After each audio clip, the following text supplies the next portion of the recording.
Magandang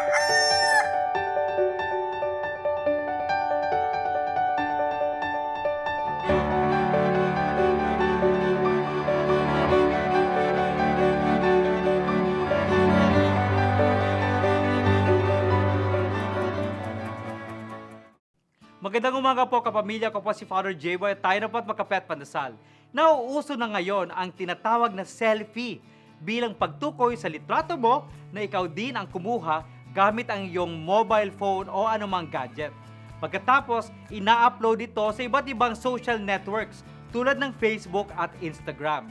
Ngunit ang selfie ay ginagamit din bilang larawan sa bagong henerasyong kumikita ng malaki ngunit walang pinaglalaanan na iba kundi ang sarili. Ayon sa isang pag-aaral, priority ng selfie generation ang magkaroon ng gadgets at mga sasakyan.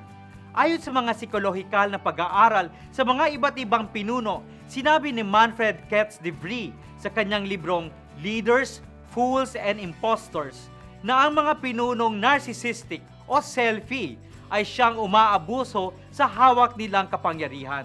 Ito ang sanhi ng isang bulok na pamahalaan.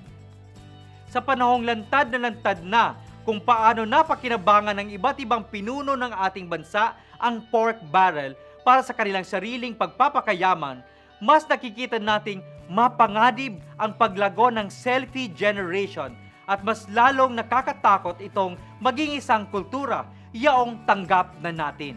Sa totoo lang, alam naman nating ginagawa ito ng ating mga babatas. Mga kapamilya, magdasal tayong hindi tayo pasasakop sa kulturang selfie, kundi sasanib tayo sa kabaliktaran nito, ang pagiging tao para sa kapwa. Magandang umaga po.